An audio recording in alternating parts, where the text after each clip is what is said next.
Good evening all of you. Welcome in commerce academy. Welcome back. आप सभी का स्वागत है कॉमर्स एकेडमी में। आज की क्लास बड़ी इंपॉर्टेंट क्लास, क्योंकि आज कंपनी अकाउंट पढ़ाने वाले हैं। कंपनी अकाउंट बड़ा ही फेवरेट सब्जेक्ट है हमारा भी और बच्चों का भी। शेयर पुराने बच्चे जो हैं, जो पास आउट बच्चे, उनका ये कहना था कि सर जब आप शेयर पढ़ाते हैं तो ब्लड में शेयर आ जाता है। जब हम लोग कहीं ब्लड टेस्ट कराने जाते हैं तो ब्लड टेस्ट में हमारा जो है शेयर ही निकल के आता है। इस तरीके से शेयर कॉमर्स एकेडमी में पढ़ाया जाता है। तो बड़ा ही फेवरेट टॉपिक आज की क्लास में कवर करने वाले हैं, कंपनी और कंपनी के शेयर, उसकी अकाउंटिंग। बड़ा इंटरेस्टिंग चैप्टर है, तो आप सभी लोग हमारे साथ बने रहें। कंप्लीट इस वीडियो को देखें जिसमें आप शेयर की डिटेल आज मेरे साथ सीखने वाले हैं। What is the company? Sir पहले तो बताइए कंपनी क्या होती है। Company is an artificial person created by law. अगर हम कंपनी की बात करें तो कंपनी सर एक आर्टिफिशियल पर्सन है क्रिएटेड बाय लॉ। कहते हैं कि कंपनी सर एक आर्टिफिशियल पर्सन होती है जो created by law. Company have a perpetual succession and company have a common seal. Company की अपनी एक कॉमन सील होती है। कंपनी की लाइफ अनलिमिटेड होती है। आज उसी कंपनी की हम लोग चर्चा करने चल रहे हैं। Okay sir. Separate legal entity, ऐसा कुछ कंपनी के कैरेक्टरिस्टिक्स के बारे में बताया गया है। पहले सर आप तो ये बता दो कि मीनिंग ऑफ कंपनी क्या है, कंपनी की मीनिंग क्या है, कुछ आप चर्चा करिए। चैप्टर इसलिए ये इंपॉर्टेंट है क्योंकि बीकॉम फर्स्ट ईयर में, क्लास 12th में UP, CBSE, ISC board, state board के जितने बच्चे हैं सभी के यहाँ पर ये topic corporate account, company account में शेयर रखा गया है। बड़ा ही इंपॉर्टेंट लेक्चर है, बहुत ही इंपॉर्टेंट टॉपिक यहाँ पर हम लोग डिस्कस करने चल रहे हैं। मीनिंग ऑफ कंपनी तो लिखा है सेक्शन 2 क्लास 20 में of the company act 2013 define that company to mean a company incorporated under the company act 2013 और any previous company law. A company is a legal entity made up an association of a people by they mutual legal or mixture of both for the carrying on a commercial or industrial enterprise. तो sir company एक artificial person है जो created by law है, जिसमें बहुत सारे लोग मिलकर काम करते हैं। अगर हम कंपनी के डिवीजन की बात करें तो on the basis of member, तो वन मैन पर्सन कंपनी होती है, पब्लिक कंपनी होती है, प्राइवेट कंपनी होती है। प्राइवेट कंपनी की बात करें तो मिनिमम आपको मिलेंगे 2, मैक्सिमम आपको मिलेंगे 200। जबकि हम पब्लिक कंपनी की बात करें तो मिनिमम आपके शेयर जो होंगे, मिनिमम जो आपके मेंबर होंगे वो होंगे 7, मैक्सिमम मेंबर आपके पब्लिक कंपनी में अनलिमिटेड होते हैं। पब्लिक कंपनी और प्राइवेट कंपनी में सर और एक बहुत बड़ा डिफरेंस है। वो डिफरेंस ये है कि पब्लिक कंपनी मार्केट में अपना प्रॉस्पेक्टस इशू कर सकती है, पब्लिक कंपनी मार्केट में अपना शेयर इशू कर सकती है, जबकि प्राइवेट कंपनी मार्केट में कभी अपना शेयर इशू नहीं करती है। तो बड़ा ही इंपॉर्टेंट पार्ट आज हमारे साथ आप सीखने वाले हैं। सर कैपिटल क्या होती है, शेयर क्या होता है, और साथ में ये भी आप मुझे बताएं कि कैपिटल का रोल क्या है बिजनेस में। वो सारी चीज़ें हम आपको बताते हैं। सर कंपनी का जन्म कैसे होता है, कंपनी को क्रिएट कैसे किया जाता है, थोड़ा सा इसके बारे में आप लीगल प्रोसीडिंग सिखाइए। बिल्कुल प्रैक्टिकल नॉलेज हम आपको कंपनी में सिखा रहे हैं। गारंटी है कि ये टॉपिक आपने इस तरीके का टॉपिक कहीं नहीं पढ़ा होगा, आपको इस तरीके का टॉपिक कहीं भी क्लियर नहीं होगा। बहुत अच्छे से मेरे साथ कंपनी का टॉपिक क्लियर होने वाला है। और क्वेश्चन पे तो यूं आपके माइंड में कमांड बनने वाला है, जहां आपने मेरे साथ 5 से 6 क्वेश्चन किए, शेयर का एक भी क्वेश्चन आपका गलत नहीं होने पाएगा। सर बहुत बहुत धन्यवाद। आप अगर ऐसा कहते हैं तो आपकी बात को हम लोग मानते हैं, और आपकी बात को मानते हुए हम लोग कंपनी को पढ़ना शुरू करते हैं। तो हमने कहा कि सर कंपनी एक आर्टिफिशियल पर्सन है, क्रिएटेड बाय लॉ है, लेकिन कंपनी को चलाने के लिए आपको किस चीज़ की जरूरत पड़ेगी सर? फंड। फंड को हम अगर बोलें तो मनी यानी पैसे की जरूरत पड़ेगी। क्या पैसे के बिना कभी कोई कंपनी चल पाएगी सर? बिल्कुल नहीं। कंपनी चलाना है तो सबसे पहली रिक्वायरमेंट है फंड या मनी या तो पैसा। कहते हैं सर ये मनी, ये पैसा जो फंड है ये कहाँ से आएगा? कहते हैं सर कंपनी में ये पैसा पब्लिक से आएगा। कैसे आएगा सर? कहते हैं सर 4 फ्रेंड हैं, मैं एग्जाम्पल आपको बता रहा हूँ, ए, बी, सी एंड डी। ये 4 फ्रेंड हैं, ये चारों फ्रेंड सीए हैं, सीएस हैं और सीएमए हैं, और इसमें से इनका एक फ्रेंड एंड एमबीए है। अच्छा जी सर, ये सारे प्रोफेशनल्स को आपने सर एक साथ ले लिया? हाँ जी, सारे प्रोफेशनल को मैंने एक साथ ले लिया। मानते हैं, ये एज्यूम करते हैं कि ये चारों फ्रेंड मिलकर कोई एक कंपनी मार्केट में इस्टेब्लिश करना चाहते हैं। कोई दिक्कत नहीं सर, जब ये कंपनी इस्टेब्लिश करना चाहेंगे तो कंपनी को चलाने के लिए इनको क्या चाहिए होगा? मनी चाहिए होगा, फंड चाहिए होगा। तो मनी और फंड यानी पैसा कहाँ से आएगा? कहते हैं सर इसके लिए सबसे पहले तो कंपनी का रजिस्ट्रेशन होना चाहिए। फंड कैपिटल तो बात की कहानी है, पहले आप लीगल प्रोसीडिंग कंप्लीट करो। इसके लिए कंपनी का एक आपको डॉक्यूमेंट बनाना पड़ता है जिसको हम बोलते हैं मेमोरेंडम ऑफ एसोसिएशन।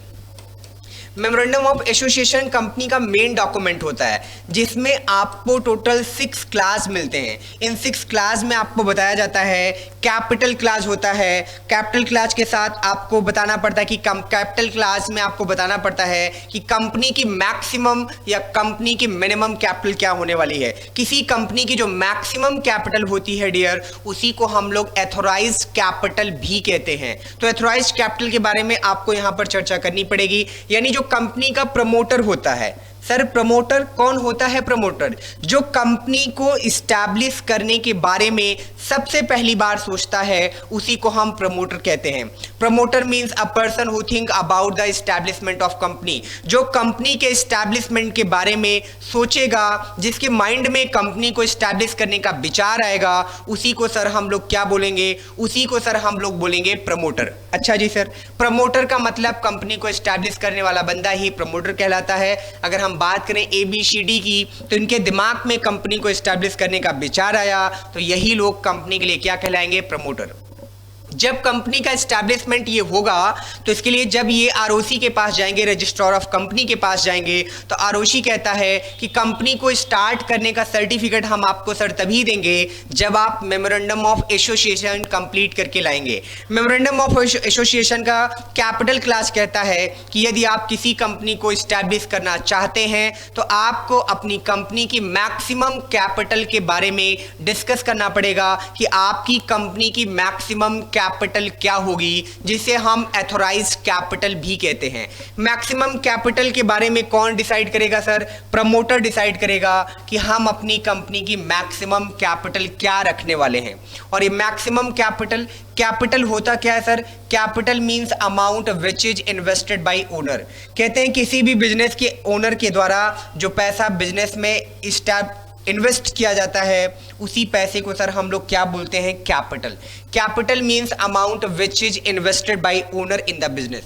लेकिन जो प्रमोटर है कंपनी के केस में, पब्लिक कंपनी के केस में, प्रमोटर जो होगा उसे अपनी कंपनी की मैक्सिमम कैपिटल डिसाइड करनी पड़ेगी। जब तक वो कंपनी की मैक्सिमम कैपिटल डिसाइड नहीं करेगा, तब तक उसका मेमोरेंडम ऑफ एसोसिएशन तैयार नहीं होगा। जब तक मेमोरेंडम ऑफ एसोसिएशन रेडी नहीं होगा, तब तक कंपनी का लीगल डॉक्यूमेंटेशन कंप्लीट नहीं होगा और कंपनी को स्टार्ट करने का सर्टिफिकेट ROC से नहीं मिलेगा। अच्छा जी सर, इसका मतलब मान लीजिए कि X, A, B, C और D मिलकर अपनी कंपनी की जो कैपिटल डिसाइड करते हैं, वो कैपिटल डिसाइड करते हैं कितना सर? 10 लाख डिसाइड करते हैं। ये कहते हैं सर मुझे मेरी कंपनी की कैपिटल मुझे 10 लाख चाहिए, 10 लाख में मेरी कंपनी ऑलरेडी रन कर जाएगी, यानी हमारी कंपनी को चलाने के लिए 10 लाख रुपीस की जरूरत है। ये ABCD का अपना प्रिडिक्शन है। अलग अलग प्रमोटर का डियर अलग अलग प्रिडिक्शन हो सकता है। ओके सर, लेकिन ये 10 लाख जो इन्होंने डिसाइड किया, इसी को हम एथोराइज्ड कैपिटल भी बोलते हैं। ये एथोराइज्ड कैपिटल क्या नियर फ्यूचर में सर इंक्रीज या डिक्रीज की जा सकती है? बिल्कुल, एज पर योर नीड आप अपने एथोराइज्ड कैपिटल को चेंज कर सकते हैं। उसके लिए आपको क्या करना पड़ेगा सर? उसके लिए आपको AGM में, एनुअल जनरल मीटिंग में आपको एक रेगुलेशन आपको पास करना पड़ेगा। उसके थ्रू आप जो है अपनी कैपिटल को चेंज कर सकते हैं। ठीक है सर, तो कंपनी की जो कैपिटल है ना सर, उस कैपिटल को मंगाना किससे है? पैसा पब्लिक से मंगाना है। A, B, C और D कहते हैं कि सर हम बिजनेस तो स्टार्ट करने हैं, लेकिन हमारे पास पैसा नहीं है। A B से कहता है कि भाई आप 10 लाख रुपए लेकर आ जाओ। B C से कहता है कि आप पैसे लाओ। D कहता है आप पैसे लाओ। चारों कहते हैं देखो पैसे हम खुद नहीं लगाएंगे, हम पैसे पब्लिक से लेंगे और पब्लिक से पैसा लेकर हम लोग कंपनी बनाएंगे। कंपनी को बनाने का विचार इनका है, लेकिन इनके पास फंड नहीं है। तो लीगल प्रोसीडिंग के अकॉर्डिंग इन्होंने अपनी कंपनी की कैपिटल डिसाइड की। कितना डिसाइड किया? 10 लाख। इसी 10 लाख को इन्होंने ये डिसाइड किया कि जो 10 लाख रुपए मेरी कंपनी की कैपिटल होगी, उसी कैपिटल को इन्होंने ये भी डिसाइड किया कि मार्केट में वो कितने पार्ट में इस पैसे को मंगाना चाहते हैं, कितने लोगों से ये पैसा मंगाना चाहते हैं। तो 10 लाख डिवाइड बाई 1 लाख इन्होंने किया। तो इसका मतलब ये चाहते हैं कि इनका जो 10 लाख है वो 1 लाख लोगों में डिवाइड हो जाए। मीन्स ये चाहते हैं कि इनकी जो कैपिटल है वो 1 लाख पार्ट में डिवाइड हो जाए। कंपनी का जो पार्ट होता है उसी पार्ट को हम लोग क्या बोलते हैं सर? उसी पार्ट को हम लोग बोलते हैं शेयर। जब आप 10 लाख को 1 लाख से डिवाइड करोगे तो जो एक छोटा सा पार्ट बन के निकलेगा वही पार्ट कंपनी का शेयर कहलाएगा। सर बात क्लियर नहीं हुई, शेयर के बारे में थोड़ा सा और कंफर्म करिए, क्योंकि ये बड़ा ही इंपॉर्टेंट पार्ट है। जब तक इसके बारे में आप क्लियर नहीं करेंगे तब तक इस चैप्टर को सीखने में आनंद नहीं आएगा, ये चैप्टर हम लोगों को समझ में भी नहीं आएगा। चलिए हम आपको बताते हैं फिर से। हमने कहा कि जो कंपनी का प्रमोटर होगा डियर, उसे कंपनी को चलाने के लिए कंपनी की मैक्सिमम कैपिटल के बारे में बताना पड़ेगा।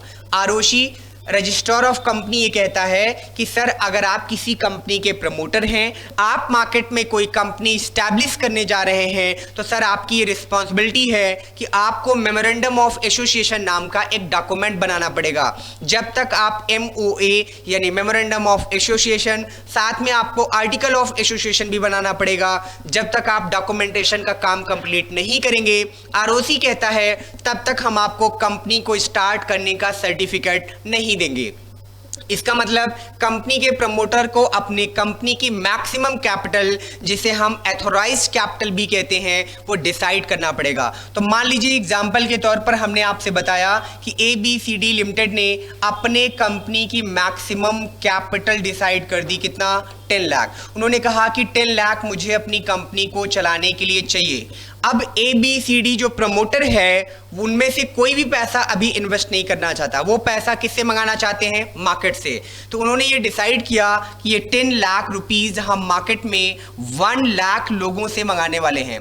अगर हम 1 लाख लोगों से पैसा मंगाते हैं तो जो 10 लाख डिवाइड बाई 1 लाख होगा, यानी हमारी ये 10 लाख 1 लाख पार्ट में बढ़ जाएगी, और उसमें से जो हमारा एक पार्ट होगा, उस एक पार्ट को हम लोग क्या बोलेंगे सर? जितने भी पार्ट होंगे उस पार्ट को कंपनी के पॉइंट ऑफ व्यू से क्या बोला जाएगा? शेयर। शेयर के सामने की वैल्यू को क्या बोला जाएगा सर? फेस वैल्यू बोला जाएगा। उसी वैल्यू को क्या बोला जाता है? Face value.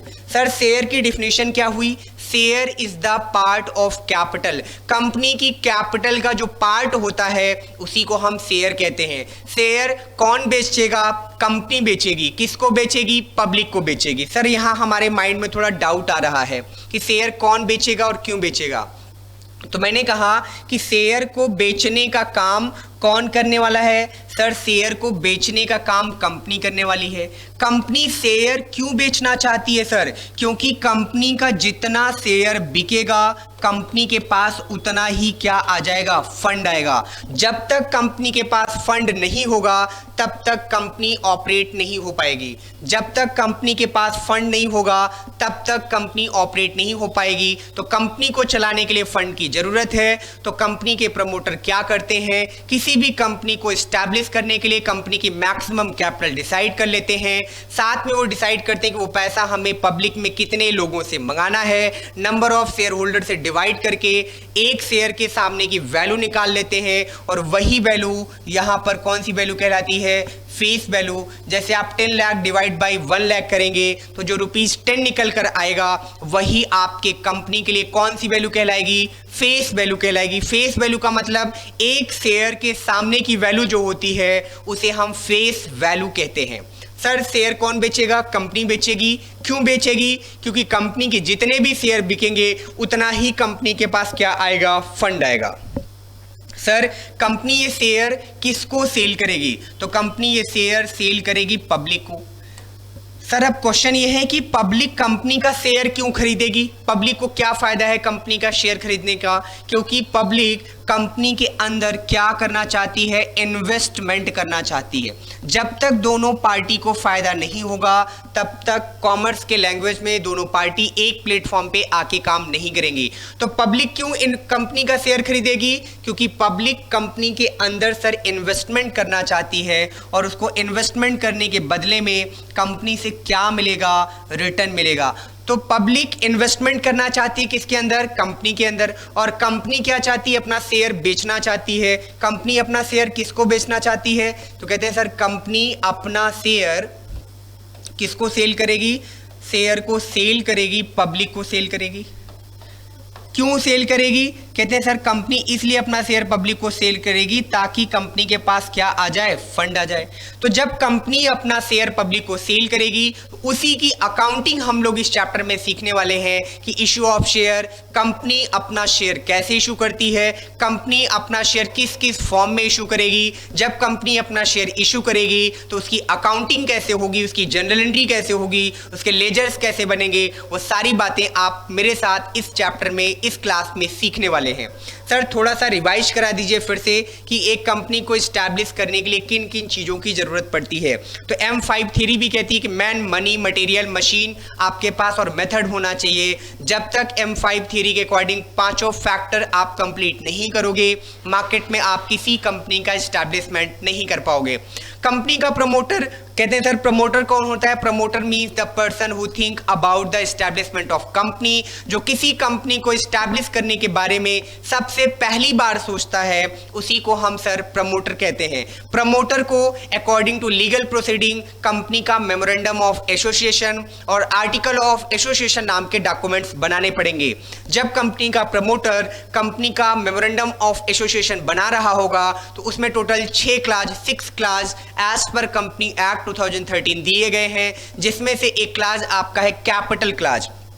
कैपिटल क्लाज ये कहता है कि सर अगर आप मार्केट में कोई कंपनी इस्टेब्लिश करना चाहते हैं तो आपको अपनी कंपनी की मैक्सिमम कैपिटल डिसाइड करनी पड़ेगी। जब तक आप कंपनी की मैक्सिमम कैपिटल डिसाइड नहीं करोगे तब तक आपके कंपनी का रजिस्ट्रेशन फाइनल नहीं हो पाएगा, और उस मैक्सिमम कैपिटल को हम लोग क्या बोलते हैं, एथोराइज्ड कैपिटल बोलते हैं। तो इसका मतलब सर ये हुआ कि कंपनी की जो कैपिटल होगी उस कैपिटल को ही हम जब छोटे छोटे पार्ट में डिवाइड करेंगे तो वही छोटा सा पार्ट हमारी कंपनी के लिए क्या कहलाएगा, शेयर कहलाएगा। मैंने कहा XYZ लिमिटेड नाम की 2 कंपनी है, एक कंपनी है, उस कंपनी ने अपनी कैपिटल डिसाइड की 10 लाख, और उसने ये भी डिसाइड किया कि ये 10 लाख हम मार्केट में 1 लाख लोगों से मंगाएंगे। तो जब 10 लाख डिवाइड बाई 1 लाख करोगे तो आपका 1 पार्ट, उस 1 पार्ट को हम 1 शेयर बोल सकते हैं। उस 1 शेयर के सामने की जो वैल्यू आएगी उस वैल्यू को हम लोग कौन सी वैल्यू बोलेंगे, फेस वैल्यू बोलेंगे। फेस वैल्यू इस क्वेश्चन में कितनी बन जाएगी, 10 बन जाएगी। कैसे sir, 10 lakh divide by 1 lakh, जब 10 लाख को 1 लाख से डिवाइड करेंगे तो मेरे एक शेयर की वैल्यू कितनी आ जाएगी, 10 आ जाएगी। मेरी कंपनी को फंड चाहिए, अगर मेरी कंपनी मार्केट में अपने 1000 शेयर सेल करती है, 1000 शेयर सेल करती है 10 की रेट पर, तो कंपनी के पास कितना पैसा आ जाएगा सर, 10,000 आ जाएगा। कंपनी अगर मार्केट में अपने 1 लाख शेयर नहीं 20,000 शेयर अगर मार्केट में सेल करती है तो 20,000 शेयर जब कंपनी अपना मार्केट में सेल करेगी 10 के रेट पर, तो कंपनी को जो पैसा मिलेगा कितना मिलेगा सर, 2 लाख। ये कंपनी के पास क्या आएगा, फंड आएगा। कंपनी अपना पैसा किसको, अपना शेयर किसको सेल करती है, पब्लिक को। देखो कंपनी के जो लोग कंपनी एस्टैब्लिश करते हैं कितना अच्छा दिमाग लगाते हैं, और वो क्या कहते हैं पब्लिक से कहते हैं कि सर आप जॉब करते हैं या आप कोई और काम करते हैं, बहुत अच्छी बात, आप काम करते रहिए, साथ में अगर आप और पैसा कमाना चाहते हैं ना सर तो आप मेरी कंपनी का शेयर खरीद लीजिए। तो पब्लिक कहती है सर आपकी कंपनी का शेयर खरीदने से मुझे क्या फायदा होगा, तो कंपनी कहती है सर अगर आप शेयर खरीदेंगे ना तो आप शेयर होल्डर बन जाएंगे। शेयर होल्डर का मतलब आप मालिक बन जाएंगे, और आप कंपनी के मालिक होंगे तो कंपनी जो भी प्रॉफिट कमाएगी वो प्रॉफिट का हिस्सा हम आपको भी देंगे। एक्चुअली में वो प्रॉफिट पब्लिक को देना नहीं चाहते हैं, उनकी मजबूरी क्या है सर, उनकी मजबूरी क्या है कि जितने ज्यादा शेयर होल्डर होंगे कंपनी में, कंपनी की कैपिटल उतनी ज्यादा होगी। तो कंपनी जब इस्टेब्लिश होता है तो प्रमोटर पूरा पैसा अपनी जेब से नहीं लगाना चाहता, तो प्रमोटर क्या करता है, अपनी टोटल कैपिटल का,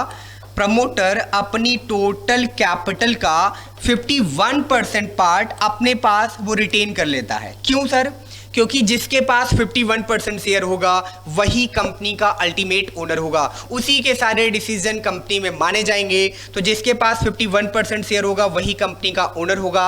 आपने गवर्नमेंट कंपनी के बारे में भी पढ़ा होगा। गवर्नमेंट कंपनी वो कंपनी होती है जिसमें 51% शेयर गवर्नमेंट का होता है। तो 51% शेयर प्रमोटर अपने पास रख लेता है, रिमेनिंग 49% शेयर अपने बाकी के 49% शेयर वो क्या कर देता है सर, सेल करता है। किसको सेल करता है? पब्लिक को सेल करता है। और पब्लिक से क्या कहता है? पब्लिक से कहता है सर आप मेरे शेयर खरीदो। जैसे ही आप मेरे शेयर खरीदोगे, शेयर खरीदते ही आप पब्लिक से आपको एक नया नाम मिल जाएगा, नया टैग मिलेगा। वो टैग ये मिलेगा कि आप अब पब्लिक नहीं कहलाओगे, आप कंपनी के पॉइंट ऑफ व्यू से क्या बन जाओगे सर, शेयर होल्डर। और जब सर आप शेयर होल्डर बनोगे ना, तो शेयर होल्डर का मतलब आप कंपनी के क्या बन जाओगे, ओनर बन जाओगे सर। ओनर का मतलब आप कंपनी के मालिक बन जाओगे अपने शेयर के इक्विवेलेंट के लिए। और जब कंपनी ऑपरेट होगी और कंपनी ऑपरेट होने के बाद कंपनी प्रॉफिट कमाएगी, तो जितना आपने कंपनी का शेयर खरीदा होगा उसी के प्रपोर्शन में आपको कंपनी से क्या मिलेगा, रिटर्न मिलेगा। पब्लिक कहती है कि सर पक्का रिटर्न मिलेगा, तो कंपनी कहती है सर देखिए अगर हम प्रॉफिट कमाएंगे तो आपको रिटर्न देंगे, अगर हम प्रॉफिट नहीं कमाएंगे तो हम आपको रिटर्न नहीं देंगे। तो इसका मतलब ये है कि शेयर, कंपनी शेयर क्या है, कंपनी क्या है, फंड क्या है, बात आपको थोड़ी सी समझ आ गई कि सर इसका मतलब ये है कि जब कोई भी पर्सन किसी कंपनी का एस्टैब्लिशमेंट करता है, जब लोग कंपनी का एस्टैब्लिशमेंट करते हैं तो सबसे पहले अपनी कंपनी की कैपिटल डिसाइड करते हैं, फिर अपनी कैपिटल को अपने अकॉर्डिंग कितने पब्लिक में कितने लोगों से मंगाना है इसको डिसाइड करके उसको डिवाइड कर देते हैं। तो उनकी कंपनी का शेयर निकल आ जाता है। और शेयर के सामने की जो वैल्यू होती है सर, उसी वैल्यू को क्या बोलते हैं, फेस वैल्यू। फिर उसमें से 51% शेयर वो रिजर्व कर लेते हैं, बाकी के 49% शेयर किसको बेचते हैं सर, पब्लिक को बेचते हैं। और पब्लिक से कहते हैं कि सर अगर आप मेरी कंपनी का शेयर खरीदोगे तो घर बैठे बैठाए अपना काम करते करते आप मेरे कंपनी के क्या बन जाओगे, शेयर होल्डर। यानी आप मेरे कंपनी के क्या बन जाओगे, ओनर बन जाओगे। और ओनर बनने का मतलब कंपनी जितना भी प्रॉफिट कमाएगी उस प्रॉफिट में जितना भी शेयर होगा उस शेयर के बदले में आपको क्या मिलेगा, रिटर्न मिलेगा। अब ये कंपनी का अप्रोच है। अब शेयर होल्डर का, पब्लिक का क्या अप्रोच है कि सर अगर हम बैंक में जमा करेंगे अपना पैसा तो बैंक हमें इंटरेस्ट देगी, और अगर हम रिस्क लेकर अपना पैसा कंपनी में लगाते हैं, शेयर सिक्योरिटीज में लगाते हैं तो हमें रिटर्न मिलेगा। तो एक्चुअली में पब्लिक रिटर्न कमाना चाहती है। पब्लिक जो है वो मार्केट में क्या करना चाहती है सर, इन्वेस्टमेंट करना चाहती है। तो इन्वेस्टमेंट करने के लिए वो इंटरेस्टेड हो जाती है। किस चीज़ में इंटरेस्टेड हो जाती है? शेयर और डिवेंचर या सिक्योरिटीज को खरीदने में। जब भी शेयर डिवेंचर पब्लिक खरीदती है तो जितना भी शेयर वो परचेज करेगी उस शेयर के इक्विवेलेंट वो कंपनी में शेयर होल्डर बन जाती है। और शेयर होल्डर का मतलब वो क्या बन जाती है, ओनर बन जाती है। कंपनी कहती है कि हमें अगर प्रॉफिट होगा तो हम आपको प्रॉफिट का हिस्सा देंगे, लेकिन अगर हमारे बिजनेस में लॉस हुआ तो सर हम आपको लॉस का भी हिस्सा देंगे, और साथ में साथ हम गारंटी नहीं लेंगे कि हमें 100% ही प्रॉफिट होगा। सो अगर आप कंपनी में पैसा लगाना चाहते हैं, आप इंटरेस्टेड हैं, रिस्क लेना चाहते हैं तो आप ले सकते हैं। अगर आप रिस्क नहीं लेना चाहते हैं तो आप कंपनी का इन्वेस्टमेंट ना कीजिए, मर्जी आपकी है। हम आपको कंपल्जन नहीं करते हैं, लेकिन हाँ ये बात आपसे जरूर कहते हैं कि अगर आप मेरी कंपनी का शेयर खरीदते हैं तो आप उस कंपनी के शेयर होल्डर यानी ओनर बन जाएंगे, और कंपनी जितना प्रॉफिट कमाएगी उस प्रॉफिट में आपको बैठे बैठाए हिस्सा यानी शेयर मिलेगा। साथ में जिस दिन आपका मन कहे आप अपनी कंपनी का शेयर मार्केट में किसी तीसरे बंदे को सेल कर सकते हैं। आपके ऊपर कोई कंपल्शन नहीं कि पूरी लाइफ शेयर को आपको ही होल्ड करके रखना है। मींस यहां पर पब्लिक को ये पावर दे दिया जाता है कि जब तक मन कहे वो शेयर होल्ड कर सकता है, जब उसकी मर्जी हो वो अपने शेयर को मार्केट में किसी थर्ड पार्टी को सेल कर सकता है। हालांकि शेयर को खरीदने बेचने की बात अगर हम आपको बताएंगे तो हमें कैपिटल मार्केट में चलना पड़ेगा, सेबी के गाइडलाइंस आपको पढ़ाने पड़ेंगे, साथ में हमें आपको बताना पड़ेगा म्यूचुअल फंड क्या होता है, म्यूचुअल फंड के साथ साथ बताना पड़ेगा प्राइमरी मार्केट क्या होती है सर, सेकेंडरी मार्केट क्या होती है, शेयर को खरीदा और बेचा कैसे जाता है, डीमैट अकाउंट क्या होता है, डीमैट अकाउंट के अकॉर्डिंग हम शेयर और सिक्योरिटीज को खरीदते कैसे हैं। वो पब्लिक के पॉइंट ऑफ व्यू से बातें हो गई। और जब क्लास 11-12 में आप ये चैप्टर्स पढ़ते हैं तो आपके मन में ये बहुत क्वेश्चन बनता है कि सर शेयर के बारे में आप जल्दी से डिटेल में बता दीजिए, क्योंकि हम लोग घर पे बैठ के कंपनी के शेयर खरीद कर प्रॉफिट कमाना चाहते हैं। तो आप अभी कंपनी के पॉइंट ऑफ व्यू से बात को समझें। कंपनी जब अपने शेयर को पब्लिक को इशू करती है, उसी की अकाउंटिंग आप मेरे साथ सीखने वाले हैं। सर इतनी तो बात कंफर्म हो गई, जितनी बातें अभी हमने आपकी सुनी कि एक कंपनी जो होती है मार्केट में, जिसका एस्टेब्लिशमेंट होता है, वो कंपनी एक आर्टिफिशियल पर्सन होती है। कंपनी क्या होती है सर? Artificial person. कंपनी को चलाने के लिए किस चीज की जरूरत पड़ती है सर? फंड की जरूरत पड़ती है। फंड यानी किसकी जरूरत पड़ती है? कैपिटल की जरूरत पड़ती है। वो कैपिटल कंपनी किससे मंगाती है? पब्लिक से मंगाती है। और अपने कैपिटल को जब वो छोटे छोटे पार्ट में डिवाइड कर देती है, तो वही छोटा सा पार्ट कंपनी का क्या कहलाता है? शेयर। शेयर के सामने की वैल्यू क्या कहलाती है? Face value. और फिर कंपनी पब्लिक से कहती है, इनवाइट करती है अपना शेयर प्रॉस्पेक्टस के थ्रू, कहती है कि अगर आप मेरी कंपनी में इन्वेस्टमेंट करना चाहते हैं तो प्लीज आप मेरी कंपनी के शेयर खरीदें, और कंपनी का शेयर खरीदकर आप मेरी कंपनी के शेयर होल्डर बन सकते हैं। कंपनी के डिवीजन कई तरीके के हैं, अभी मैं आज आपको थ्योरी वाले पोर्शन में पढ़ाने वाला हूं। लेकिन जो मेन डिवीजन है माय डियर, वो है मेंबर के बेस पे वन मैन कंपनी, जो अभी अभी आपके यहां इंट्रोड्यूस हुई है, साथ में पब्लिक कंपनी, और सेकंड है आपकी प्राइवेट कंपनी। पब्लिक कंपनी वो कंपनी होती है जिसमें मिनिमम 7 मेंबर होते हैं, मैक्सिमम अनलिमिटेड मेंबर होते हैं। लेकिन प्राइवेट कंपनी वो कंपनी है जिसमें मिनिमम 2 मेंबर हैं, मैक्सिमम आपके 200 मेंबर हैं। प्राइवेट कंपनी कभी भी मार्केट में अपना शेयर इशू नहीं कर सकती। अगर आप मार्केट में अपना शेयर इशू करना चाहते हैं तो आपको पब्लिक कंपनी बनना पड़ेगा। पब्लिक और प्राइवेट कंपनी में दूसरा अंतर यह है कि पब्लिक कंपनी के नाम के साथ एलटीडी यानी लिमिटेड लिखा होता है, जबकि प्राइवेट कंपनी के साथ पीबीटी एलटीडी यानी प्राइवेट लिमिटेड नाम लिखा होता है। प्राइवेट कंपनी मार्केट में कभी प्रॉस्पेक्टस इशू नहीं करती है। प्राइवेट कंपनी कभी मार्केट में शेयर इशू नहीं करती है। शेयर इशू करने का राइट केवल किसके पास है? पब्लिक कंपनी के पास है, जो मार्केट में अपने शेयर को इशू करती है। सर कंपनी शेयर क्यों इशू करती है? क्योंकि कंपनी को मार्केट से क्या चाहिए होता है? फंड चाहिए होता है। कंपनी के जितने शेयर मार्केट में सेल होते हैं, कंपनी के पास उतना ही फंड जनरेट होता जाता है। जब तक कंपनी के पास फंड नहीं आएगा, तब तक आप कोई भी कंपनी ऑपरेट नहीं कर पाएंगे। थोड़ा सा हम आपको कोरिलेट करते हैं। किस चीज के साथ कोरिलेट करते हैं? कि आप में से अगर कोई मार्केट में बिजनेस एस्टैब्लिश करना चाहता है, मान लीजिए हम हैं, हमारे साथ 2-3 बच्चे और हैं, हमारे पढ़ाए स्टूडेंट, वो कहते हैं कि सर हम लोग एक कंपनी एस्टैब्लिश करना चाहते हैं, क्या आप हमारी मदद करेंगे? हम कहते हैं सर बिल्कुल आपकी हेल्प करेंगे, जो भी आप कहेंगे, जितना भी चीजें आप पूछेंगे हम आपको सजेस्ट जरूर करेंगे। तो हमारे स्टूडेंट्स ने कहा कि सर चलिए हम लोग एज अ प्रमोटर हो गए, हमारे मन में है कि हम लोग एक सर्विस प्रोवाइडिंग कंपनी एस्टैब्लिश करने वाले हैं, और हम हैं, हमारे साथ मेरा फ्रेंड है, हम लोग कुल 7-8 लोग मिलकर एक पब्लिक कंपनी मार्केट में एस्टैब्लिश करना चाहते हैं। हमने कहा बहुत अच्छी बात। उन्होंने कहा सर कंपनी जब एस्टैब्लिश करेंगे तो हमें अपनी कंपनी की कैपिटल डिसाइड करनी पड़ेगी, लेकिन हमारी कंपनी को चलाने के लिए बहुत बड़ा अमाउंट चाहिए, हम सभी के पास इतना बड़ा अमाउंट नहीं है। तो हम उनसे कहते हैं कि कोई बात नहीं, आपको कंपनी को चलाने के लिए जितनी भी कैपिटल की रिक्वायरमेंट है वो कैपिटल आप डिसाइड कर लो, फिर उस कैपिटल को आप नंबर ऑफ शेयर होल्डर से डिवाइड कर दो कि मार्केट में आप कितने लोगों से उसका पैसा मंगाना चाहते हैं। फिर उसके बाद उन लोगों को आप अपनी कंपनी का शेयर सेल कर दो। जैसे जैसे आपका शेयर मार्केट में बिकता जाएगा, वैसे वैसे आपको मार्केट से फंड जनरेट होता जाएगा। जब आपके पास फंड आ जाए तो आप अपने फंड का इन्वेस्टमेंट शुरू कर दीजिए। किसमें सर? कैपिटल नेचर में। आप लैंड लीजिए, प्लांट लीजिए, बिल्डिंग लीजिए, मशीनरी लीजिए, फर्नीचर लीजिए, फिर आप रॉ मटेरियल लीजिए, फिर आप मार्केट से लेबर हायर करिए, लेबर हायर करके अपने रॉ मटेरियल को एफजी में कन्वर्ट कराइए। एफजी में कन्वर्ट यानी फिनिश गुड्स यानी फाइनल गुड्स में कन्वर्ट कराने के बाद अपने फाइनल प्रोडक्ट को मार्केट में सेल करिए। सेल करने के बाद जब प्रॉफिट आ जाए तो उस प्रॉफिट में जिन शेयर होल्डर ने पब्लिक में से जिन लोगों ने आपकी कंपनी का शेयर खरीदा है, उनके शेयर के मुताबिक उनका प्रॉफिट आप रिटर्न कर दीजिए। बाकी का प्रॉफिट आप अपने पास रख लीजिए और उस प्रॉफिट को दोबारा आप अपने बिजनेस में इन्वेस्ट करते जाइए। डे टू डे आपकी कंपनी की अगर क्वालिटी अच्छी होगी, आपके प्रोडक्ट की सर्विस अच्छी होगी, तो डे टू डे आपकी कंपनी की रेपुटेशन बनती जाएगी, यानी आपकी कंपनी की गुडविल जनरेट होती जाएगी। जब आपकी कंपनी की गुडविल अच्छी होगी तो मार्केट में आपकी सेल बढ़ने लगेगी। जब मार्केट में डियर आपकी सेल बढ़ेगी तो आपका प्रॉफिट बढ़ने लगेगा। जब आपका प्रॉफिट बढ़ेगा तो आपका वेल्थ मैक्सिमाइज होगा।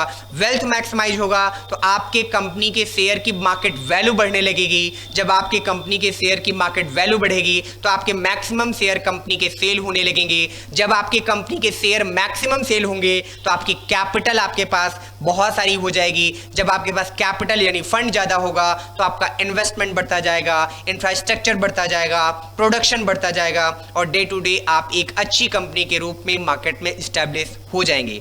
सर इस कहानी से हमें यह पता चला कि जरूरी नहीं कि आपके पास पैसे नहीं है तो आप मार्केट में कंपनी इस्टेब्लिश नहीं कर सकते। बिल्कुल सही बात। Company is a concept of ideas. अगर आपके पास एक अच्छा आइडिया है, एक अच्छा कंसेप्ट है और आप पॉजिटिव कंसेप्ट के साथ मार्केट में कोई कंपनी इस्टेब्लिश करना चाहते हैं तो मार्केट में पब्लिक तो तैयार है आपके उस कंपनी में इन्वेस्ट करने के लिए, आपके साथ रिस्क उठाने के लिए। बस आपका आइडिया अच्छा होना चाहिए, आपका कंसेप्ट अच्छा होना चाहिए। तो आपको ह्यूज अमाउंट नहीं लगाना है। वो पैसा कौन लगाने के लिए तैयार है? पब्लिक लगाने के लिए तैयार है, क्योंकि पब्लिक कंपनी के अंदर क्या करना चाहती है? इन्वेस्टमेंट करना चाहती है और बदले में क्या कमाना चाहती है? रिटर्न कमाना चाहती है। तो सर ये बातें हम लोगों को क्लियर हो गई कि कंपनी क्या होती है, कंपनी की कैपिटल क्या होती है। कंपनी की कैपिटल को छोटे छोटे पार्ट में जब हम डिवाइड करते हैं तो वो छोटा सा पार्ट क्या कहलाता है सर? शेयर कहलाता है। कंपनी अपने शेयर किस तरीके से इशू करती है, थोड़ी सी ये भी बात हम आपको बता देते हैं। इशू ऑफ शेयर के बारे में थोड़ी सी बात आपको बताते चलते हैं। नोट्स में भी सारी चीज़ें हैं लेकिन मैं लिख के बता रहा हूँ कि थोड़ा मैं आपको कनेक्ट कर सकूँ और चीज़ें आपको ज़्यादा समझ में आएंगी। कैसे कहते हैं सर? पहले तो सर आप शेयर के बारे में आपने बताया कि व्हाट इज द शेयर। तो शेयर क्या है? चलिए नोट्स पे ही चलते हैं सर। नोट से हम लोग समझते हैं तो ज़्यादा समझ में आएगा कि शेयर का मतलब क्या है। वैसे share is the part of share capital. Share क्या होती है? Share is the part of share capital. Company में जो शेयर है सर वो पार्ट ऑफ शेयर कैपिटल है। अच्छा जी सर, चलिए यहां से हम लोग देखते हैं। थोड़ा सा पब्लिक कंपनी प्राइवेट कंपनी के बारे में थोड़ी चर्चा कर लेंगे और उसके साथ साथ हम आपको शेयर की मीनिंग भी पढ़ाएंगे कि शेयर क्या होता है और उसकी अकाउंटिंग में हम लोग सीखेंगे। Difference between private company and public company थोड़ा सा सुन लेते हैं इसके बारे में, फिर हम आगे चलते हैं। कहते हैं meaning, a private company is a company which is owned and trade by privately. कहते हैं जिसको प्राइवेटली ओन्ड एंड ऑपरेट किया जाता है, ट्रेडेड किया जाता है, ट्रेड किया जाता है, उसको हम प्राइवेट कंपनी कहते हैं। A public company is a company which is owned and trade by publicly. जिसको पब्लिकली ऑपरेट किया जाता है और ओन किया जाता है सर उसे हम पब्लिक कंपनी कहते हैं। Okay sir. मिनिमम मेंबर, कहते हैं प्राइवेट कंपनी में मिनिमम मेंबर सर आपको 2 मिलेंगे, पब्लिक कंपनी में सर आपको मिनिमम मेंबर कितने मिलेंगे? 7। मैक्सिमम मेंबर, कहते हैं प्राइवेट कंपनी में मैक्सिमम आपके 200 मेंबर होने चाहिए, लेकिन अगर आप पब्लिक कंपनी में है तो मैक्सिमम मेंबर आपके अनलिमिटेड हो जाएंगे। मिनिमम डायरेक्टर, कहते हैं कि प्राइवेट कंपनी में मिनिमम डायरेक्टर 2 होने चाहिए और पब्लिक कंपनी में मिनिमम डायरेक्टर आपके कितने होने चाहिए? 3 होने चाहिए। आप सभी के एग्जाम में MCQ पार्ट ऐड हो गया है, साथ में जो कॉम्पिटिटिव एग्जाम वाले हैं, टीचिंग एग्जाम वाले हैं, TGT, PGT है, UGC नेट है, उन सभी के यहाँ पर ये क्वेश्चंस पूछे जाते हैं। मिनिमम डायरेक्टर, मैक्सिमम डायरेक्टर कितने होते हैं, मिनिमम मेंबर, मैक्सिमम मेंबर आपके एग्जाम में पूछा जाता है। तो थ्योरेटिकल पार्ट में ये भी आप ध्यान रखेंगे। अगली बात लिखा है पब्लिक सब्सक्रिप्शन, कहते हैं कि पब्लिक को सब्सक्राइब करने के लिए प्राइवेट कंपनी में अलाउ नहीं है। यही बात मैं आपसे कह रहा था कि प्राइवेट कंपनी मार्केट में कभी भी अपने प्रॉस्पेक्टस इशू नहीं कर सकती, अपने शेयर को पब्लिक में बेच नहीं सकती, क्योंकि वो प्राइवेट कंपनी है। जबकि अगर हम बात करें पब्लिक कंपनी की बात, तो पब्लिक कंपनी अपने प्रॉस्पेक्टस, यानी प्रॉस्पेक्टस का मतलब होता है invitation for the sale and purchase of share and securities. जब जिस इन्विटेशन के माध्यम से कंपनी अपने शेयर को खरीदने का इन्विटेशन पब्लिक को देती है उसी को हम प्रॉस्पेक्टस कहते हैं। प्रॉस्पेक्टस में कंपनी के शेयर की वैल्यू, कंपनी के शेयर को परचेज करने की टर्म एंड कंडीशन, सारी बातें रिटन होती हैं, वो सारी चीज़ें आपको प्रॉस्पेक्टस में मिलती हैं। तो पब्लिक कंपनी में पब्लिक सब्सक्रिप्शन अलाउ है, जबकि प्राइवेट कंपनी में आपका पब्लिक सब्सक्रिप्शन अलाउ नहीं है। Okay sir. फिर कहते हैं सर सफिक्स क्या यूज करते हैं? प्रीफिक्स और सफिक्स आप जानते हैं ये ग्रामर के वर्ड हैं। प्रीफिक्स जो आपके वर्ड के पहले लगता है, सफिक्स जो वर्ड के बाद लगता है। तो सफिक्स में ये कहते हैं कि प्राइवेट कंपनी होगी तो प्राइवेट लिमिटेड लिखेगी, यानी PVT LTD लिखेगी। लेकिन सर अगर आप पब्लिक कंपनी की बात करेंगे तो पब्लिक कंपनी लिमिटेड वर्ड लिखती है, जिसे हम LTD भी कहते हैं। ट्रांसफर ऑफ शेयर, कहते हैं कि सर प्राइवेट कंपनी के शेयर को ट्रांसफर नहीं किया जा सकता, ये रिस्ट्रिक्टेड है, जबकि पब्लिक कंपनी के शेयर को फ्रीली फ्री तरीके से कोई भी कभी भी पब्लिक कंपनी के शेयर को ट्रांसफर कर सकता है। तो ये प्राइवेट और पब्लिक कंपनी में डिफरेंस है। सर आप पब्लिक कंपनी ही क्यों पढ़ाना चाह रहे हैं? कंपनी के डिवीजन आप पढ़ोगे तो बहुत सारे डिवीजन हैं, जैसे गवर्नमेंट कंपनी है, होल्डिंग कंपनी है, सब्सिडरी कंपनी है, वन मैन कंपनी है, प्राइवेट तो है ही है, पब्लिक है, बहुत सारी कंपनी की वैरायटी है। आप पब्लिक और प्राइवेट की ही बात क्यों कर रहे हो? क्योंकि डियर शेयर को इशू केवल पब्लिक कंपनी कर सकती है, इसलिए हम आपको पब्लिक और प्राइवेट कंपनी के बीच का डिफरेंस पढ़ा रहे हैं। तो पब्लिक कंपनी सर वो कंपनी है जिसमें मिनिमम मेंबर 7 और मैक्सिमम मेंबर की लिमिट अनलिमिटेड होती है, उसी को हम लोग पब्लिक कंपनी कहते हैं। बात करते हैं मीनिंग ऑफ शेयर की। कहते हैं कंपनी की जो टोटल कैपिटल है, total capital of the company is divided into units of small denominations, each such unit is called share. कहते हैं जब कंपनी की टोटल कैपिटल को छोटे छोटे पार्ट में डिवाइड किया जाता है तो वो छोटा सा पार्ट शेयर कहलाता है। अच्छा जी सर, और शेयर के सामने की वैल्यू क्या कहलाती है? Face value. आगे चलते हैं। A unit of ownership that represent an equal proportion of company's capital। कहते हैं इसको अगर सेकेंड लैंग्वेज में कहें तो यूनिट ऑफ ओनरशिप कहलाती है जो कंपनी में ओनरशिप को रिप्रेजेंट करती है। It entitle its holder to a share holder. कहते हैं जो भी कंपनी के शेयर को होल्ड करता है उसे कंपनी का शेयर होल्डर कहा जाता है, और कहते हैं कि वो इक्वल अमाउंट के लिए कंपनी में क्लेम कर सकता है जितना शेयर उसने कंपनी का लिया है, उस शेयर के इक्विवेलेंट वो कंपनी के प्रॉफिट और लॉस में पार्टिसिपेट कर सकता है और उसके लिए वो क्लेम कर सकता है। तो सर शेयर हमें लोगों को क्लियर हो गया कि शेयर क्या है। Sir share is the part of share capital. किसी कंपनी की कैपिटल का जो पार्ट होता है सर उसी को हम शेयर कहते हैं। कंपनी की कैपिटल के पार्ट को हम शेयर कहते हैं। जब किसी कंपनी की कैपिटल को छोटे छोटे पार्ट में डिवाइड किया जाता है तो उसी छोटे से पार्ट को सर हम लोग क्या बोलते हैं? शेयर कहते हैं। Okay sir, types of share में आ जाते हैं। सर शेयर की कितने टाइप्स हैं? तो आप जब पढ़ेंगे तो शेयर को आपको दो टाइप में डिवाइड किया गया है according to section 43 of company act 2013। Company act 2013 के सेक्शन 43 में आपको ये बात बताई गई है, the share capital of a company is of two types. Company की कैपिटल को दो पार्ट में डिवाइड किया गया है अकाउंटिंग पर्पज से, चाहे वो आपका प्रेफरेंस शेयर हो चाहे वो आपका इक्विटी शेयर हो, दोनों की अकाउंटिंग सेम होती है। लेकिन जब आप डेफिनेशन की बात करेंगे तो प्रेफरेंस शेयर और इक्विटी शेयर के कुछ राइट अलग अलग हैं। इक्विटी शेयर वो शेयर होल्डर होते हैं जो कंपनी के अल्टीमेट ओनर हैं। सारा पेमेंट करने के बाद, सबको पैसा देने के बाद अगर प्रॉफिट बचेगा तो इक्विटी शेयर होल्डर को मिलेगा, अगर प्रॉफिट नहीं बचेगा तो इक्विटी शेयर होल्डर को कुछ भी प्रॉफिट नहीं मिलेगा। जबकि प्रेफरेंशियल शेयर होल्डर के पास दो राइट होते हैं जिसके लिए थोड़े स्पेशल हो जाते हैं। पहला, कंपनी में जब भी प्रॉफिट होगा उस प्रॉफिट को लेने का इनके पास प्रेफरेंशियल राइट होता है। साथ में कंपनी का जब वाइंड अप होता है, जब कंपनी बंद होती है तो कैपिटल को वापस लेने का भी राइट प्रेफरेंशियल शेयर होल्डर का पहले होता है। अगर मैं अपनी लैंग्वेज में आपको बताऊं तो प्रेफरेंस शेयर कैपिटल और equity share capital, preference share capital equity share capital का बड़ा भाई है और इक्विटी शेयर कैपिटल छोटा भाई है। प्रेफरेंस शेयर कैपिटल को ज़्यादा इंपॉर्टेंस दी जाती है, यानी डिविडेंड अगर आएगा, प्रॉफिट का शेयर पहले प्रेफरेंस शेयर होल्डर को मिलेगा, फिर जब प्रेफरेंस शेयर होल्डर से पैसा बचेगा तो इक्विटी शेयर होल्डर को दिया जाएगा।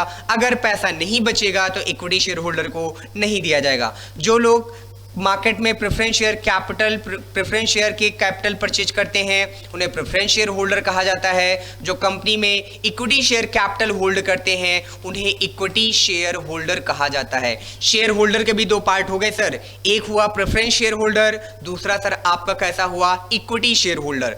और इसका मतलब यह है कि कंपनी के सर शेयर दो टाइप्स के हैं, प्रेफरेंशियल शेयर और दूसरा सर है आपका इक्विटी शेयर। दो शेयर आपके बन गए, कौन कौन से? प्रेफरेंशियल शेयर और दूसरा आपका क्या बन गया? Equity share. चलिए सर प्रेफरेंशियल शेयर के बारे में कुछ बता दीजिए। The preferential share capital is that part of the issued share capital of the company carrying a preferential right.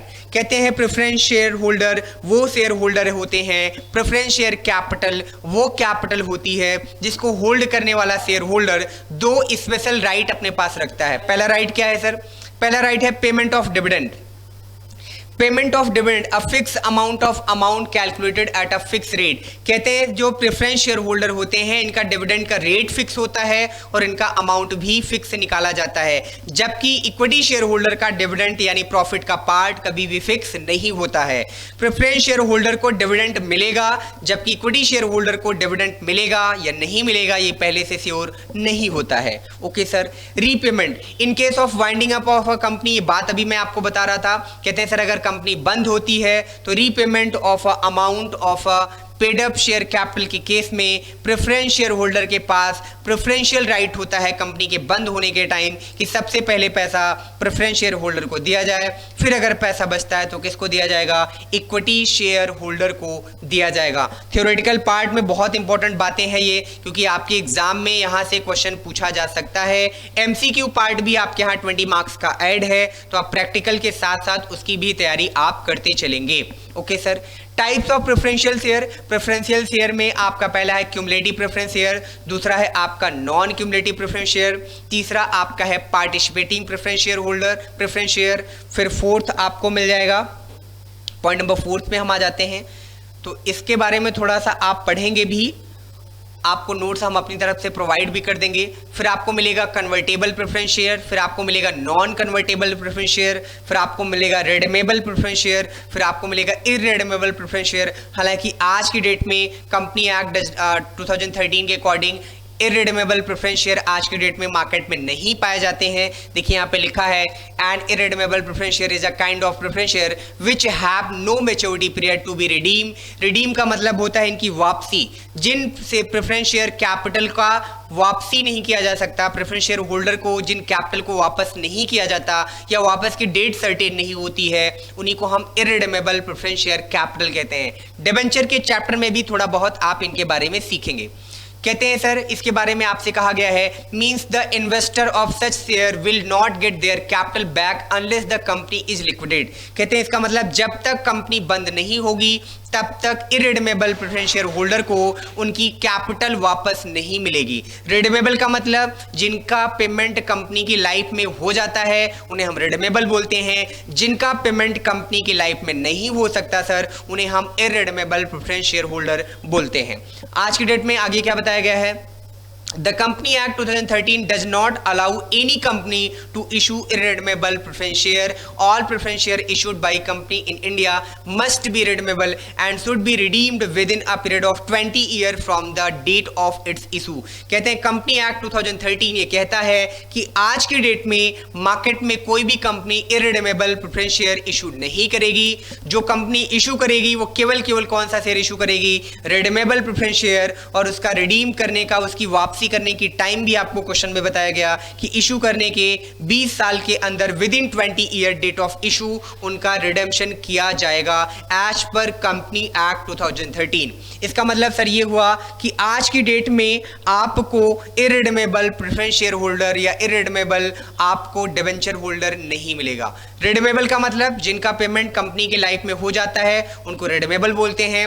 जब तक कंपनी की लाइफ बंद नहीं होगी यानी जब तक कंपनी वाइंड अप नहीं होगा तब तक शेयर का पेमेंट नहीं होगा, वापसी नहीं होगी, उसको हम इररिडीमेबल बोलते हैं। Okay sir. Non convertible, non convertible का मतलब सर वो है जिनको हम शेयर या बाकी किसी सिक्योरिटी में कन्वर्ट नहीं कर सकते, वो नॉन कन्वर्टेबल कहलाते हैं। जिनको विद इन टाइम में शेयर या किसी दूसरे डिबेंचर में या इक्विटी शेयर में कन्वर्ट किया जा सकता है वो सर आपके कन्वर्टेबल प्रेफरेंस शेयर कहलाते हैं। नॉन पार्टिसिपेटिंग प्रेफरेंस शेयर क्या है, non participating preference share are entitled only to a fix rate of dividend and not a share in the surplus profit. कहते हैं sir non participating preference share capital वो capital होती है इनके holder को केवल फिक्स रेट पर dividend लेने का राइट होता है, इसके अलावा उनको सरप्लस में कोई भी शेयर नहीं मिलता है, इसलिए इनको नॉन पार्टिसिपेटिंग प्रेफरेंस शेयर कहा जाता है। तो प्रेफरेंस शेयर होल्डर के टाइप्स आप जरूर पढ़ेंगे, एग्जाम में आपसे यहां से क्वेश्चन पूछा जा सकता है, इसलिए आप इनका ध्यान रखेंगे। Equity share capital, equity shares, all share capital which is not preference share capital is equity share capital. कहते हैं सर बाकी की जो भी शेयर कैपिटल आपकी बचेगी जो प्रेफरेंस शेयर कैपिटल नहीं है उसी को हम इक्विटी शेयर कैपिटल कहते हैं। कंपनी की कैपिटल को जब छोटे छोटे पार्ट में डिवाइड करते हैं वो छोटा सा पार्ट शेयर कहलाता है।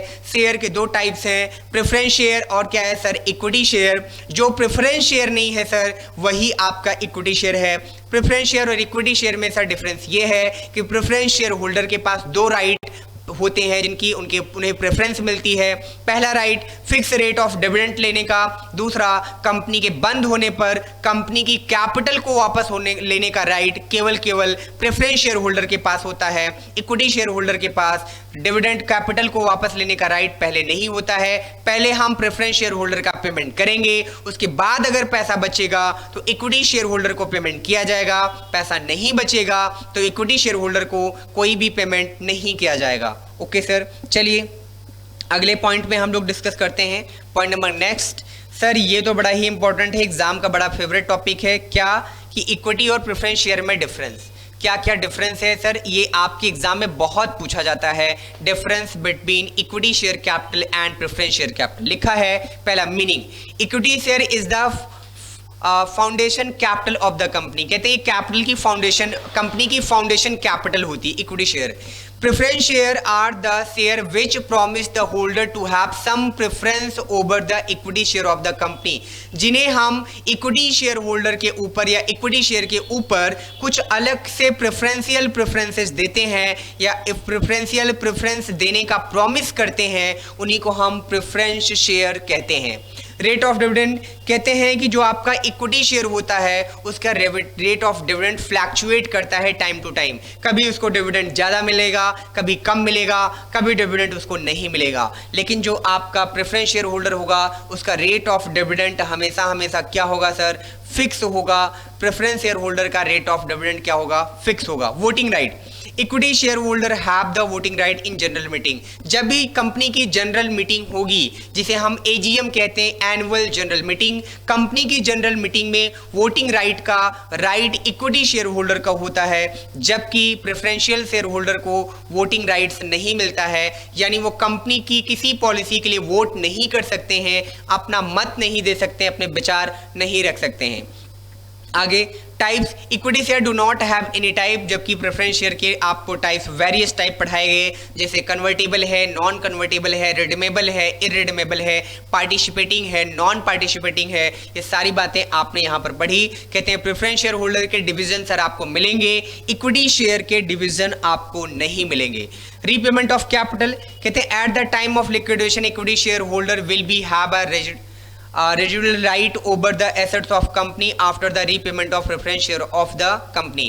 कहते हैं सर जब कंपनी का कैपिटल रीपेमेंट की जाएगी, यानी जब कंपनी बंद होगी तो इक्विटी शेयर होल्डर को पेमेंट प्रेफरेंस शेयर होल्डर के पेमेंट के बाद किया जाएगा। हालांकि ये पार्ट आप बीकॉम फर्स्ट ईयर, बीबीए या बीकॉम ऑनर्स में या सीए या सीएससीएम में इंटरमीडिएट में लिक्विडेशन ऑफ कंपनी के चैप्टर में आपको पढ़ने को मिलेगा कि जब कोई कंपनी लिक्विडेट होती है तो कंपनी के लिक्विडेशन के सिचुएशन में कंपनी के इक्विटी शेयर होल्डर का पेमेंट कब दिया जाता है। वही बात कही जा रही है कि कंपनी में इक्विटी शेयर होल्डर का पेमेंट प्रेफरेंस शेयर होल्डर के बाद किया जाएगा, जबकि यहां पर बात आपसे कही जा रही है कि प्रेफरेंस शेयर होल्डर का पेमेंट इक्विटी शेयर होल्डर को पेमेंट करने से पहले किया जाएगा। No problem sir. Participation in management, कहते हैं sir equity share are primarily responsible for the management of company, कहते हैं जो इक्विटी शेयर होल्डर होते हैं वो कंपनी के मैनेजमेंट के लिए रिस्पॉन्सिबल होते हैं, जबकि preference share do not have participation right in the management of the company. Preference share holder का rate of dividend rate fix होता है, कैपिटल वापस लेने का भी राइट है, लेकिन कंपनी के मैनेजमेंट में इनका कोई पार्टिसिपेशन नहीं होता है, इनके पास कोई भी वोटिंग राइट नहीं होता है। कन्वर्जन, कहते हैं इक्विटी शेयर को सर हम कन्वर्ट नहीं कर सकते हैं प्रेफरेंस शेयर में, जबकि प्रेफरेंस शेयर को इक्विटी शेयर में कन्वर्ट किया जा सकता है। आपने कन्वर्टेबल प्रेफरेंस शेयर के बारे में मेरे साथ अभी पढ़ा। अच्छा जी सर, चलिए आगे का पार्ट हम लोग डिस्कस करते हैं। बड़ी ही इंपॉर्टेंट बात आप अब देखने चल रहे हैं मेरे साथ। जो कंपनी की टोटल कैपिटल है, उस कंपनी की टोटल, यहाँ पे लिखा है hierarchy of share capital. Hierarchy का मतलब क्या होता है सर, एक ऑर्डर। वो ऑर्डर आपको क्या बताया जा रहा है, कंपनी की जो मैक्सिमम कैपिटल होती है उसी कैपिटल को सर हम कौन सी कैपिटल बोलते हैं, authorised capital. Sir authorised capital क्या होती है, अथोराइज्ड कैपिटल का मतलब वो कैपिटल होती है जो कंपनी की मैक्सिमम कैपिटल होती, उसी को हम कंपनी की अथोराइज्ड कैपिटल कहते हैं। कंपनी को स्टैब्लिश करते समय कंपनी का प्रमोटर कंपनी की जिस मैक्सिमम कैपिटल की बात मेमोरेंडम ऑफ एसोसिएशन में करता है उसी को हम लोग क्या बोलते हैं सर? उसी को हम एथोराइज्ड कैपिटल बोलते हैं। इशूड कैपिटल क्या होता है सर? एथोराइज्ड कैपिटल का जो पार्ट मार्केट में कंपनी के द्वारा इशू किया जाता है उसी को हम इशूड कैपिटल बोलते हैं। जरूरी नहीं है कि मेरी कंपनी की मैक्सिमम कैपिटल है 50 लाख और जरूरी नहीं कि हम मार्केट में 50 लाख की कैपिटल एक बार में ही इशू कर दें। हमें जैसे जैसे नीड होगी वैसे वैसे हम अपने शेयर मार्केट में इशू करेंगे। तो टोटल कैपिटल का जो पार्ट मार्केट में इशू किया जाता है उसी को हम लोग कौन सी कैपिटल बोलते हैं? Issued capital. No problem sir. उसके बाद है सब्सक्राइब कैपिटल। सब्सक्राइब कैपिटल का मतलब हमने जो पार्ट शेयर मार्केट में इशू किया, कंपनी ने जो शेयर मार्केट में इशू किया उसमें से जितने शेयर पब्लिक ने परचेज कर लिए उसी को हम सब्सक्राइब कैपिटल कहते हैं। जो पब्लिक ने परचेज नहीं किए उसको अनसब्सक्राइब कैपिटल कहते हैं। सब्सक्राइब कैपिटल यानी जिसको पब्लिक ने खरीदा उसके दो केसेज हैं, क्या क्या? Subscribe and fully paid up, दूसरा है subscribe but not fully paid up. Public ने जो मेरी कंपनी का शेयर खरीदा, अगर उसका शेयर को खरीदने के बाद उसने पूरा पेमेंट कर दिया तो उसको हम बोलते हैं subscribe and fully paid up. But अगर उसने कंपनी का शेयर खरीदा और कंपनी का टोटल पेमेंट नहीं कर पाया तो उसी को हम लोग क्या बोलते हैं? Subscribe but not fully paid up. Okay sir. जब वो फुली पेड अप नहीं कर पाएगा तो कंपनी के शेयर होल्डर से जितना पार्ट कंपनी मंगाएगी उसी को हम कॉल्ड अप कैपिटल कहेंगे और उसमें से जितना पार्ट वो पे कर देगा उसी को सर हम पेड अप कैपिटल कहेंगे। कंपनी का शेयर होल्डर जितनी कैपिटल का पेमेंट नहीं कर पाता है सर उसी को हम कॉल्स इन एरियर्स भी बोलते हैं। आज की क्लास में वो आगे आप मेरे साथ पढ़ने वाले हैं। तो अब आप अगला पॉइंट मेरे साथ कवर करने चले, reserve capital. Top most topic, बहुत पूछा जाता है आपके यहाँ कि ये रिजर्व कैपिटल और कैपिटल रिजर्व क्या है। रिजर्व कैपिटल का मतलब डियर वो कैपिटल होती है जो कंपनी के स्टार्टिंग में कंपनी की टोटल कैपिटल में से जितनी कैपिटल कंपनी के लिक्विडेशन के टाइम के लिए रिजर्व कर ली जाती है उसी को हम रिजर्व कैपिटल कहते हैं। The part of uncalled up capital that is called up only on the event of company's liquidation is known as reserve capital। कहते हैं अनकॉल्ड अप कैपिटल का वो पार्ट जो केवल कॉल किया जाता है जब कंपनी लिक्विडेट होती है, यानी जब कंपनी बंद होती है तो सर उसी को हम लोग रिजर्व कैपिटल कहते हैं। रिजर्व कैपिटल का मतलब कंपनी की टोटल कैपिटल में से जितना पार्ट कंपनी अपनी कैपिटल को रिजर्व कर देती है कि कंपनी के बंद होने पर ही हम वो पार्ट मार्केट में इशू करेंगे, पब्लिक से मंगाएंगे, उसी को हम रिजर्व कैपिटल कहते हैं। ये पार्ट जब आप लिक्विडेशन ऑफ कंपनी पढ़ेंगे तो बहुत अच्छे से आपको समझ आएगा, लेकिन एग्जाम में आपसे बहुत पूछा जाता है कि कैपिटल रिजर्व और रिजर्व कैपिटल क्या है, दोनों में डिफरेंस क्या है, दोनों की मीनिंग क्या है, आपसे बहुत पूछा जाता है। तो कैपिटल रिजर्व क्या है सर? कैपिटल नेचर का जो प्रॉफिट होता है उसी को हम कैपिटल रिजर्व कहते हैं। अभी जब हम लोग कंपनी के शेयर को कैंसिल करेंगे तो कंपनी के शेयर को कैंसिल करने की वजह से जो पैसा हमें मार्केट से मिलेगा उसी को हम बोलेंगे क्या? Capital reserve. कैपिटल नेचर का जो प्रॉफिट होता है डियर उसी को कैपिटल रिजर्व कहा जाता है। लेकिन रिजर्व कैपिटल क्या होती है? कंपनी की अनकॉल्ड अप कैपिटल का वो पार्ट जो कंपनी ने स्टार्टिंग में ही रिजर्व कर रखा है कि जब तक कंपनी बंद नहीं होगी, जब तक कंपनी का वाइंड अप नहीं होगा तब तक हम मार्केट से पैसा नहीं मंगाएंगे, उसी को हम लोग रिजर्व कैपिटल कहते हैं। एग्जाम में बहुत ये पार्ट पूछा जाता है, ये डिफरेंस आपके लिए बड़ा इंपॉर्टेंट है। तो आइए थोड़ी सी चर्चा कर लेते हैं। पहला है कैपिटल रिजर्व, दूसरा है आपका रिजर्व कैपिटल। कैपिटल रिजर्व के बारे में लिखा है the profit earn by the company through special transaction that is they are not earned in the normal course of business, they are not available for the distribution for the dividend is known as capital reserve। कहते हैं sir जो normal business में आपके यहाँ पर नहीं होता है, अगर ऐसा कुछ आपके बिजनेस में हो जाए और वहाँ से आपको प्रॉफिट हो जाए तो उस प्रॉफिट को हम कैपिटल रिजर्व में ट्रांसफर कर देते हैं। जैसे मेरे बिजनेस का काम है टीचिंग करना, मैं एक सर्विस प्रोवाइडिंग बिजनेस हूँ, लेकिन मेरी कंपनी में अगर कोई कैपिटल नेचर का प्रॉफिट हो जाए, किसी बिल्डिंग का सेल हो जाए या कोई ऐसा प्रॉफिट हो जाए जो रेगुलर बिजनेस में नहीं होता है तो उस प्रॉफिट को हम कैपिटल रिजर्व में ट्रांसफर कर देते हैं। एक्चुअली में ये प्रॉफिट जब कंपनी अपने शेयर को पब्लिक के शेयर को कैंसिल करती है तो उस शेयर पे जितना पैसा कंपनी को मिल जाता है उसी पैसे को वो कैपिटल रिजर्व में ट्रांसफर कर देती है, क्योंकि वो कैपिटल नेचर का प्रॉफिट होता है। रिजर्व कैपिटल क्या है? The part of uncalled up capital. Uncalled up capital का वो पार्ट है sir that is called up only on the event of companies liquidation, जो कंपनी के लिक्विडेशन के टाइम पर मंगाया जाता है।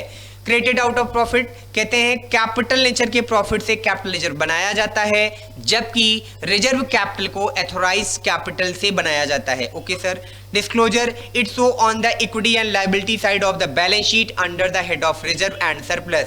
कहते हैं रिजर्व कैपिटल, जो कैपिटल रिजर्व है ये आपको बैलेंस शीट में रिजर्व एंड सरप्लस के सब हेड में आपको ये मिलेगा, जबकि कैपिटल जो आपकी रिजर्व कैपिटल है it is not so in the companies balance sheet. इसे हम कंपनी की बैलेंस शीट में रिकॉर्ड नहीं करेंगे। कैपिटल रिजर्व बैलेंस शीट में लिखा जाएगा, रिजर्व कैपिटल कभी भी बैलेंस शीट में रिकॉर्ड नहीं होती है। Okay sir. Need of creation कहते हैं कैपिटल रिजर्व बनाना मैंडेटरी है, रिजर्व कैपिटल बनाना वॉलंटरी है। जो कंपनी चाहे वो रिजर्व कैपिटल बना सकती है, जो कंपनी ना चाहे वो रिजर्व कैपिटल नहीं बनाए, उसकी मर्जी के ऊपर डिपेंड है, किसी तरीके का कोई यहाँ पर प्रेशर नहीं है। Resolution no resolution is required to be pass for its creation. कहते हैं जब आप कैपिटल रिजर्व बनाएंगे तो आपको कंपनी के एजीएम में, एनुअल जनरल मीटिंग में किसी भी प्रकार का रिजोल्यूशन पास करने की जरूरत नहीं है। लेकिन सर अगर आप कैपिटल रिजर्व कैपिटल बनाने की बात सोच रहे हैं तो आपको एक स्पेशल रिजोल्यूशन पास करना पड़ेगा। Special resolution should be passed at annual general meeting. आपको एजीएम में एक स्पेशल रिजोल्यूशन पास करने के बाद ही अपनी कंपनी का रिजर्व कैपिटल के क्रिएशन का राइट कंपनी एक्ट 2013 में दिया गया है। Okay sir. Utilization to write off fictitious assets कहते हैं रिजर्व कैपिटल का यूज हम कहाँ करेंगे सर?